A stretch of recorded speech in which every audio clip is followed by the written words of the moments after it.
I mean, that's one thing, right? I mean, you get inundated with opportunities, and that combined with the notion that you have to be open-minded, right? And you might be passing up on the next best thing if you don't really engage.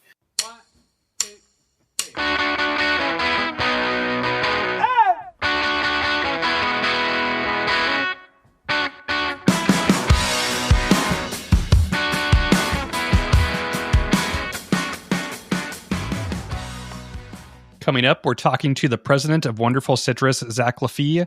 Wonderful Citrus is a leader in the citrus category. They have 10 plus varieties. They've been doing it for 75 years, so it's fun to get into their operation. All right, Ty, you've been at Polaris for a while now. You started back in October. Let's do a little Polaris update and see how things are going. Yeah, I think we're just officially over 8 months in, which is, it's crazy where the time has gone.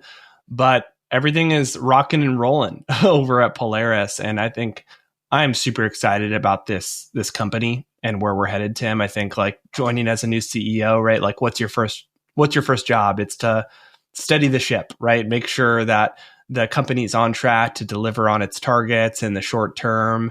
And the team has responded super well. We talked about on this podcast announcing the hourly flex pricing, which is a dynamic pricing pilot with PG&E. We've overachieved in the enrollment to that program. It's been a huge success for growers opting in and responding to hourly prices to adjust to grid needs, right? When the grid is really taxed, the prices are higher. And when energy is plentiful, the prices are low. And farmers can take advantage and benefit from those hourly prices. So that's been a ton of fun, Tim, getting that program off the ground with PG&E and just continuing to grow our demand response portfolio with growers to get paid for participating in these different programs. So step one, steady the ship. I think we've done that. And now I think what's really exciting is about where are we going long term? What could Polaris Energy Services become, right? We're focused on California, but these markets exist, these needs, these grid needs exist all over the country and all over the world. And so I'm really thinking ambitiously about where the company can go. And that's been a fun process, Tim. We've been talking every day about this, of where Polaris can go and how it can grow. And that's, I think, really exciting, starting to make moves to go achieve that. How can we execute against that potential? Yeah, it's been super cool being involved in like something you and I talked about before we got involved late last fall, is just like the value prop to growers of being something where they can earn revenue or save money, zero out of pocket for growers. So like, especially in today's farm economy, like having solutions to earn revenue or save money is of high importance and high interest. And energy is a high cost item for the expense side of a lot of growing operations. So really cool that Polaris can directly address that. So we'll be sure to keep everyone posted on how things are going at Polaris. But if you're a farmer, you're interested in these programs, taking advantage, or if you're an automation provider that provides automation that we can tie into and layer on these energy programs and insights onto, feel free to reach out. We'd love to network, hear from growers, hear from hardware partners in the space of how we could work together. So we are always down for a conversation. So reach out. We're easy to find. Probably LinkedIn is the best. Tim, Zach is the man. He has been around California agriculture, and he is leading one of the biggest citrus groups in the world, covering tens of thousands of acres in California.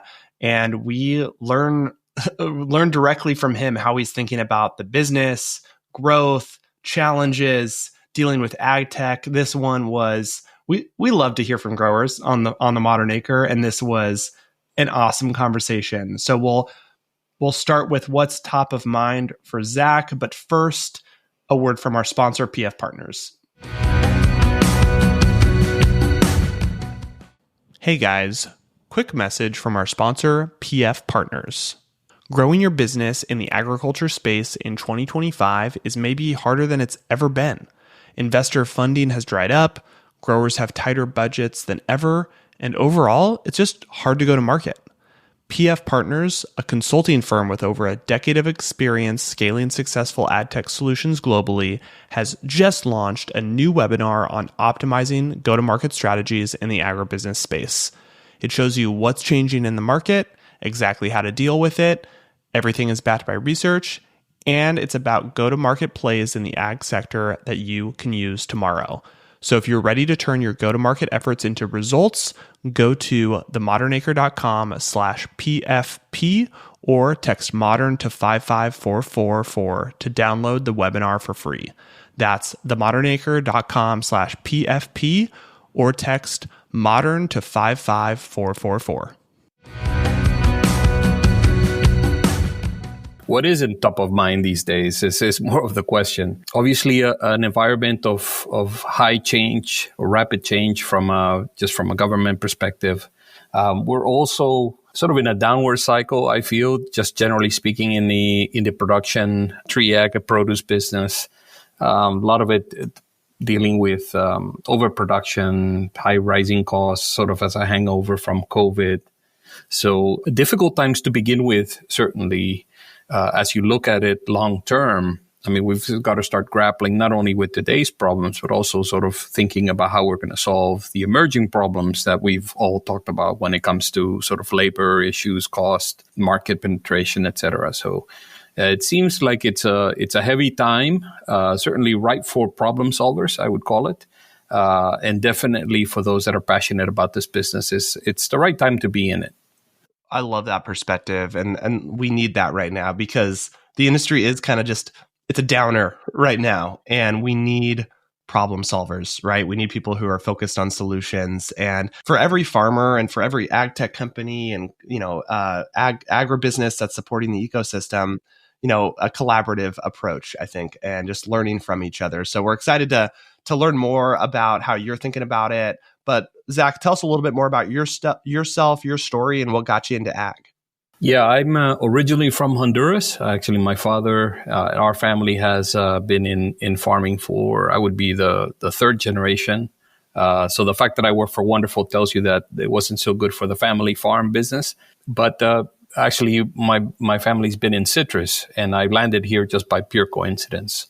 But it does keep me with a strong connection to the roots of our family business. I came to school here in the U.S., went back. I worked for Dole a number of years in bananas and tropical fruits, and then decided to come back to the U.S. for business school. I've been with the wonderful Citrus and the wonderful company now for closing in on 21 years.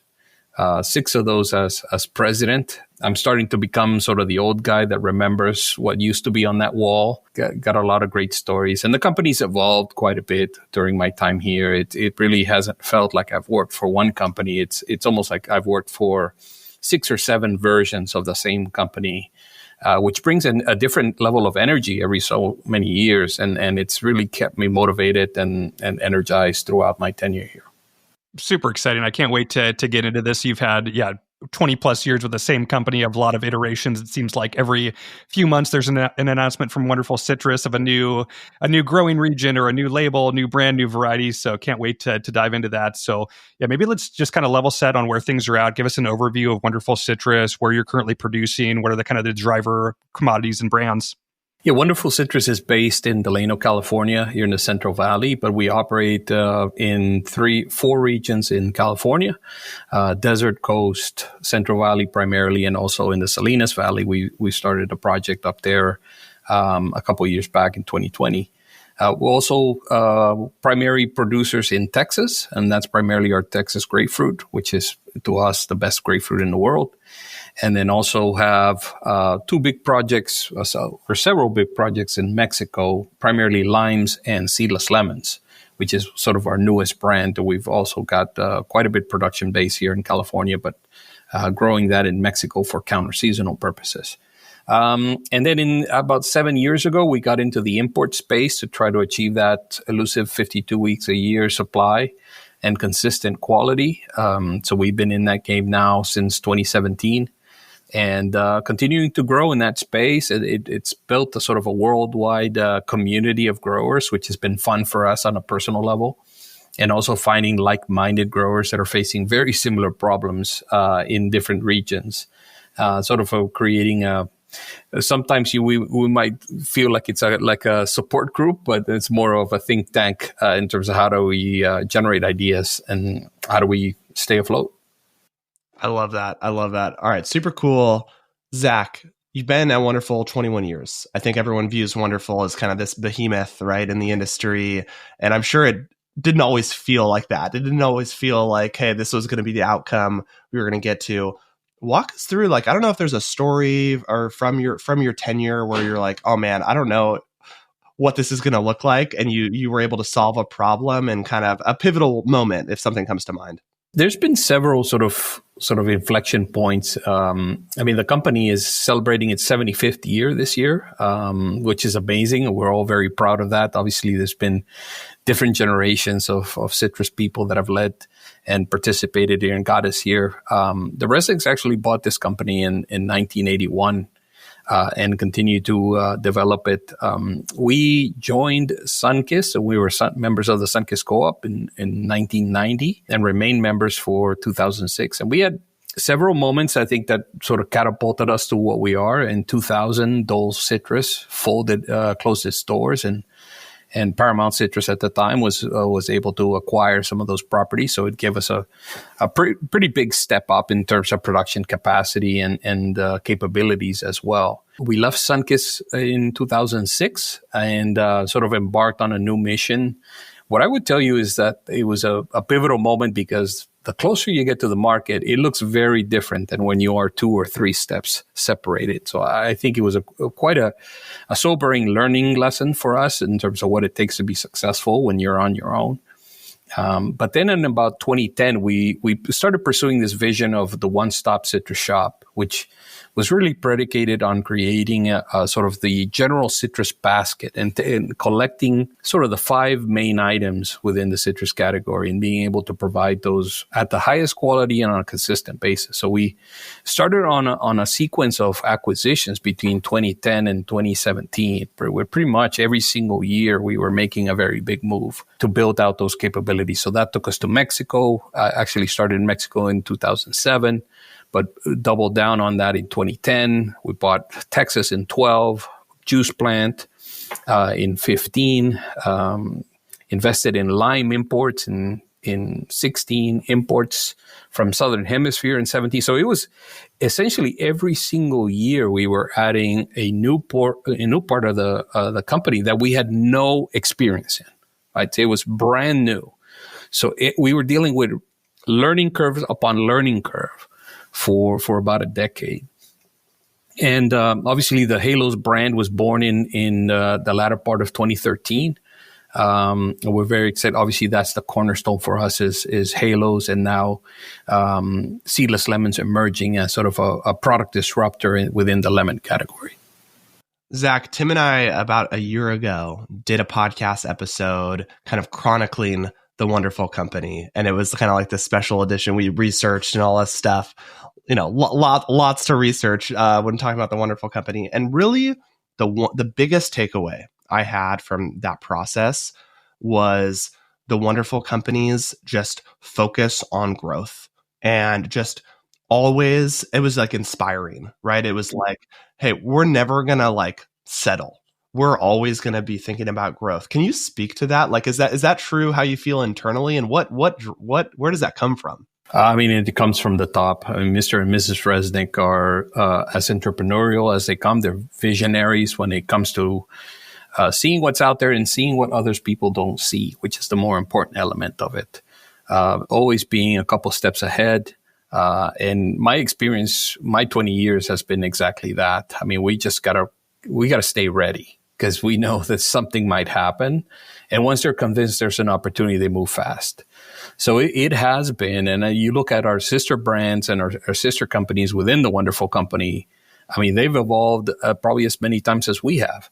And continuing to fight different capabilities and see both threats and opportunities in the marketplace, and being able to land first, in terms of capitalizing on those. So it has been, we think of ourselves as sort of the little engine that could, which is, it's sort of funny to say because we're a pretty big company as well as the citrus division. But compared to sort of our pistachio company, which are, they have a very, very dominant position within that space. And obviously this is ag, right? So it's really about dirty boots and greasy hands, and that's how you get it done. So it is a nice balance, right? Because you have entrepreneurial people, but they're really doing it in crops that grow in the dirt.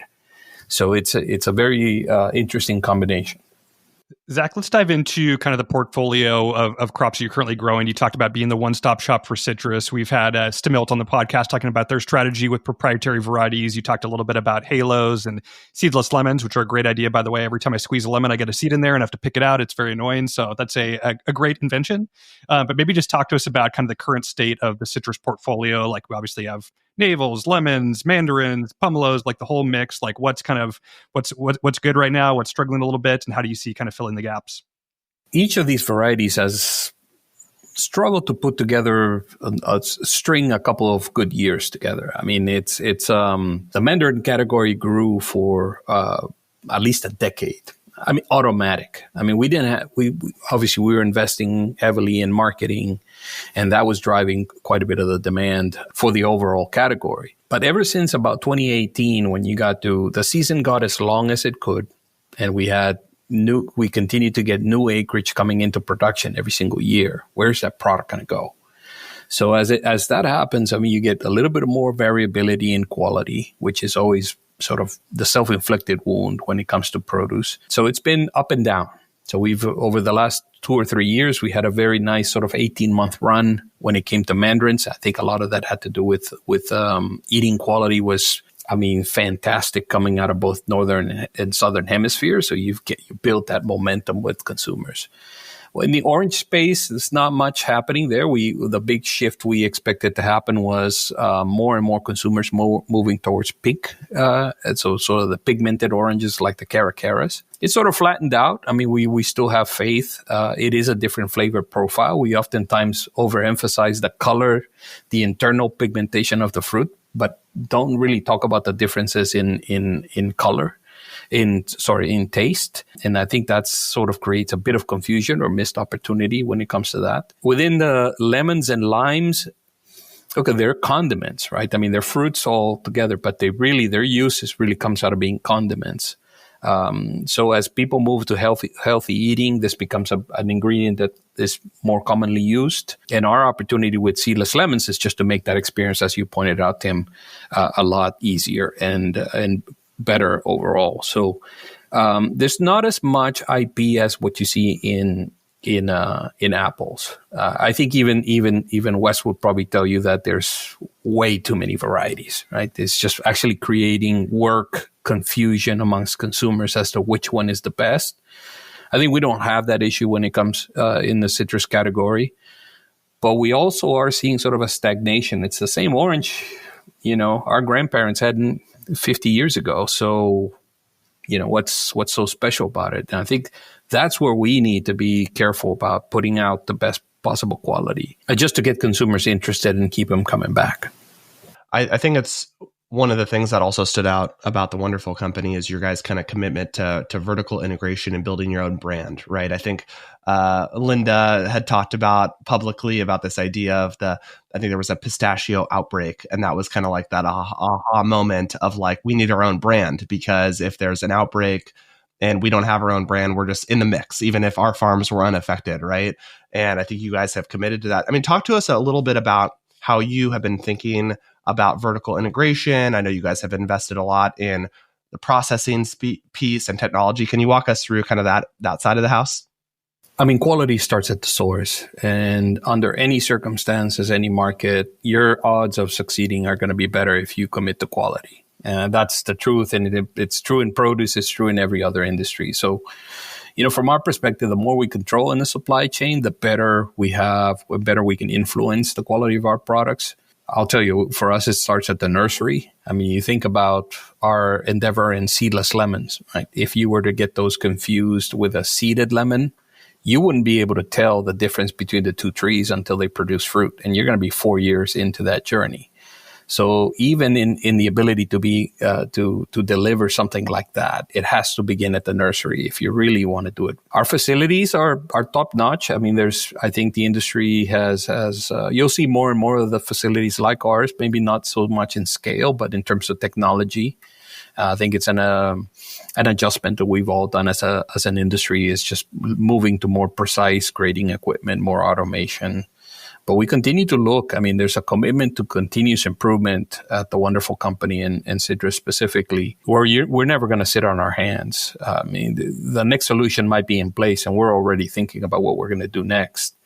Simply because you just have to stay agile. You just have to commit to reinventing yourself, even when you feel like you're winning. Actually, I think sometimes when you're winning is probably when you're most vulnerable, because the person leading the race often doesn't know how fast you need to run. The one that's chasing knows how fast they need to run to catch you.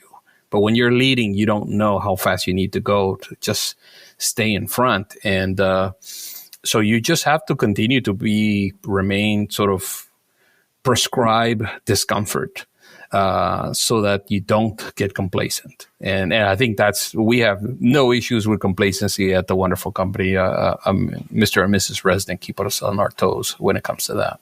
I spent about a decade in the fresh produce industry and have seen a wide range of packing houses, from the very small scale to visiting the facility in Delano that you have in Mandarins. And it's like you're visiting a tech campus where there's a doctor's office on site and multiple buildings and infrastructure. There's a dedicated tour guide. It's just a totally different experience. Like when you walk through your facilities, the automation is impressive with just the sorting, packing, palletization. Just talk to us about kind of that evolution, and like you as president, how do you make these investments in CapEx? You can fall in love with what you're doing sometimes, and that can lead you astray. And we had sometimes in the sort of early 2020s where we committed to what we call the farm, pick, pack, and sell. And it's very simple. That's essentially what we do. We farm, we harvest the crops, we pack them, and we sell them. And we basically called everybody out in every support department, whether you're continuous improvement, whatever it was you're doing. If you're not supporting one of these functions, you're off the reservation, essentially, right? You're not really rowing. And you need to continue to align your support departments and also commit each of your functional areas to really drive power within your vertical integration. Look, I mean, you can be vertically integrated structurally, but if you're not working as one, you're really wasting an opportunity to outperform, because the power of the vertical integration is essentially moving feedback through the system very, very quickly, right? And really addressing problems at the source. So if you have all the pieces and they're not working as one, essentially, I mean, you might as well be working with 3PLs at that standpoint, because, I mean, what's the point? In terms of investment, look, I think the economics of the business and consumer attitudes really drive investment for us. Is what do we need to do to stay relevant and at the top? And we need to prioritize that. And it really boils down to that. In terms of scale, yeah, we have, because our businesses are big, we tend to have bigger facilities and bigger operations. But look, we learn plenty from small growers. I mean, we'll go visit our partners, grower partners in Chile, and they have smaller packing houses. And, you know, when you have operations like that, I mean, you have just such an intimate sort of attention to detail that's admirable. And we try to bring some of those tactics, whether it's tactics, mentalities, philosophies, back to our plants. Because you can really become sort of just sort of put to sleep by a size of a facility like this, and you really need to see the details in it, and you need a management team that has that passion to not get lost in the forest, if you will. All right, Zach, I think it's about time we move to the farm. Let's go. And what's going on on the farm. I think right now it's a tough farm economy, California specifically, but I think generally it's a tough farm economy, and how growers grow is becoming top of mind for everyone, and just farming more economically while costs are going up, while technology is improving and developing. How are you guys thinking about AgTech on your farms? I'm sure you're getting, as a big grower, getting pitched every day about the next shiny thing. How are you thinking about AgTech right now? I mean, that's one thing, right? I mean, you get inundated with opportunities, and that combined with the notion that you have to be open-minded, right? And you might be passing up on the next best thing if you don't really engage, can really put a strain on a team, especially focused on with a day job and having to focus on. We look at it from a broader perspective, is essentially breaking down what does each one of the vertically integrated steps need to deliver for us to be profitable and to have long-term profitability, more importantly. And it starts with production, it goes into packing from a sales and distribution standpoint, and so on. That might be a cost target. That might be a little bit more qualitative. But essentially, you got to start with that, and then you work backwards. And what you tend up finding is that some of the acreage that used to be productive is no longer productive. I mean, it just profitable. I mean, if it used to be profitable, it no longer is. May have to do with productivity, may have to do with just locations, whatnot, the quality it produces, and you have to make those tough decisions. In some other cases, I mean, you're not going to be the gap from target to where you stand. It may not be all that big, and I think that's where AgTech can really come in and bridge the gap. And it is a cold decision to make, and it's easier made by larger companies because we're diversified, as opposed to sort of a family farm. Right? If you got to make a very difficult decision on 100 acres, and that's all the 100 acres you own, it's a very, very difficult decision. For us, we might have different crops, and we'll be able to get through it, or maybe well capitalized. So we've been very proactive about making those decisions. And in terms of embracing AgTech, you have to come up with your own ideas about what you need to do. If you're going to let the products available dictate what you focus on, I don't think you're going to make much progress. It is just overwhelming. And you have many sort of what we call solutions looking for problems, right? It's like, look, I've got this technology. Could you use it in your farm? It's like, so now we don't really agree that that's the best way to do it. I mean, you're sort of romancing yourself and you're convincing yourself that that's going to work and that's going to make you better. But you got to have a clear idea of what you're trying to fix before you engage in the AgTech space. And it does take some good. I would tell you, I've attended, I've spoken in panels, I've led panels in some of these AgTech summits. And just being immersed in the space, you just become a little bit more savvy about how to navigate it. And I would tell you, I'm nowhere near competent in that. It is very, very busy. And there's startups and there's companies in every phase of the business life cycle. And it's difficult to really discern which ones are ready for prime time. Zach, can you get into any specific examples of investments that you've made in technology, the conversations that you've been having that have been applied to the business that have gone really well and you've seen ROI with? Yeah, we've seen, I think the biggest example we've seen at the farm level is we've worked with a company called Gus, which creates autonomous sprayers. They're based out of here in the Central Valley. We work with them very closely in sort of adapting the equipment to citrus. It's worked very well. I mean, your spray teams typically have a high turnover. They do a lot of work at nights. It's really difficult work. So having a consistent way of just being able to mitigate that turnover just by having autonomous vehicles has worked out very positively for us.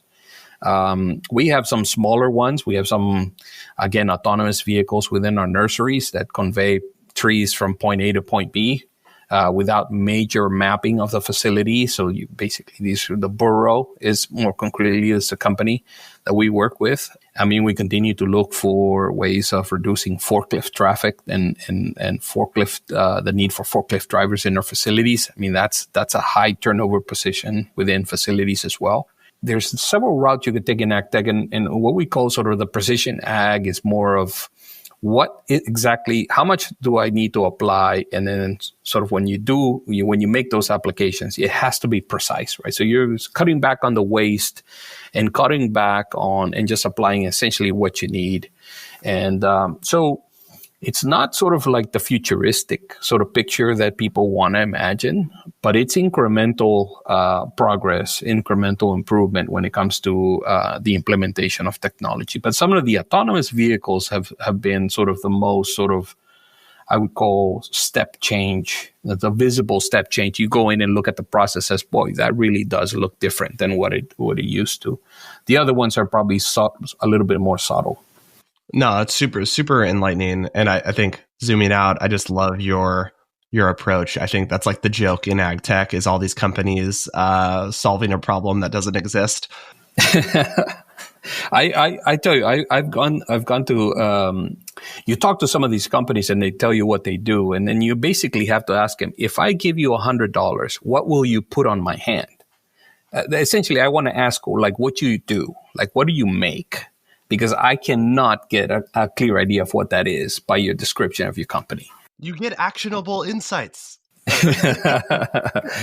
But you have to do it. You have to commit to it. You have to commit to it because it is like learning a new language, especially for us being in sort of the traditional ag. You have to continue to be immersed in it. Totally good additional point, right? It's like have this really focus on what are your actual problems, but not being like dismissive of everything, right? It's like you have to play both of these in balance, I think is important because, yeah, to your point, if you just dismiss everything, you're going to be left behind. But if you just agree to do everything, you're going to waste a lot of money. So exactly. How do you balance that? All right, Zach, as we kind of lead to close here, I did want to get your perspective on regenerative agriculture. That's like a big topic. How we're growing. How are you guys currently thinking about organic and regenerative? How are you making sense of that? We see regenerative as a portion of what we call the sort of the sustainable ag, and obviously very concerned about soil health. I mean, primarily focused on soil health, and we don't have to.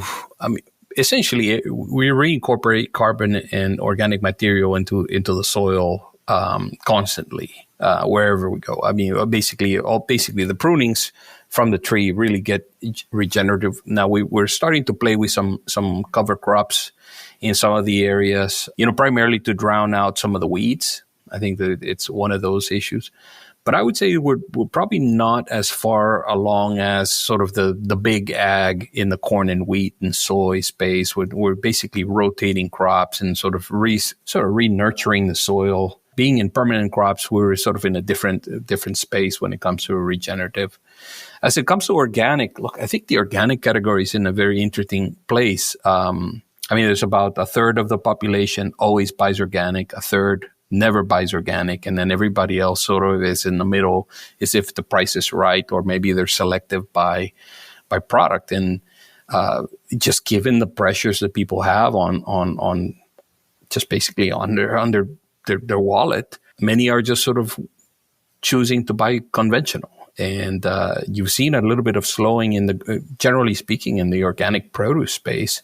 I think by crops you might see something very differently, but I think as an overall category, I think it's slowed down from the consistent and almost automatic year-on-year increases that you saw maybe 5 years back. Yeah, I think it's an interesting takeaway. And like the crops that you're focused on obviously have peels. And so that's typically not the ones of like strawberries or apples where you're directly biting skin, where your product has natural barriers. So from like a consumer's perspective, it's not kind of top of the list in organic driver products. Right. So, and we do have we offer organic halos during our mandarin season, which I think there's a following for that. But generally speaking, I think citrus has a very low sort of conventional to organic ratio as compared to maybe like crops that you mentioned, where it's leafy greens or whether it's strawberries and so on. I think that index is much higher. Well, Zach, as we wrap up here, a question we like to ask all of our guests: what's your food or ag hot take? Well, I mean, we can go really, really hot, or we can just keep it. I would tell you that for me, it's really about bringing accountability to us, the producers. And I would tell you that if you're more than one step removed from the market, you probably have a skewed idea of what consumers want and what it'll take to remain relevant and viable in the long term. And we've learned this lesson firsthand. I think as growers, sometimes we can fall into the trap and blame the market, blame our own sales department for not getting it done. And it's reality, it might be consumers just exercising the right to buy something different. So we have to continue to really hold ourselves accountable and look to see if we're actually putting out the right products, the right quality, to really draw and seek and essentially get that share of wallet from buyers, from consumers, I mean. So yeah, it's believe me, we've learned it firsthand, and it's a very competitive space out there, and especially happens when it's been consistently good, and it certainly turns bad, and we like to find a way who to blame for that, and sometimes it's not nobody's fault. It's just life, man. I mean, that's the circumstances surrounding the business really change. So to me, the closer you are to the market, or the closer allied you are to somebody who is in the market in the first hand, I think the better off you'll be long term. Zach, appreciate you coming on. How can listeners get in touch and connect with you and Wonderful Citrus? Well, you can find us in LinkedIn, Wonderful Citrus. We're constantly having our citrus experts come on and talk about what they do and how they do it. And it's always fun to learn from each of our employees. You can also find us on Instagram, and you find our brands there at Halos and also Seedless Lemons. And we're constantly putting out different recipes and different ideas, and also some fun things for people all ages. So look us up. So, Tim, what do you think of that conversation with Zach? Awesome conversation. It was fun to finally chat with Zach. I've dealt with Wonderful Citrus earlier on in my career, buying from them. So it's cool to like just hear about their story, how they're looking at their portfolio and bringing new products to the marketplace, talking about seedless lemons. Obviously, they've done it before with halos and mandarins, and really cool just about the continuous innovation and improvement on just kind of their packing process of vertical integration, and then as well as looking at like AgTech and what he talked about of like they're a big whale. So a lot of AgTech companies are knocking on their door trying to get business, and they have to be responsive to that and like know that they might miss some opportunities if they just immediately say no. So having an open mind and like really doing due diligence and having those conversations with ag tech companies, I think is really critical as they maintain their market leader position. Hope you guys enjoyed that conversation. We'll link all the details for Wonderful in the show notes, and we will also link Polaris Energy Services. If you're interested in taking advantage of our services or partnering with us in different capacities, feel free to reach out. We appreciate you listening. We'll be back again soon. Thanks, guys.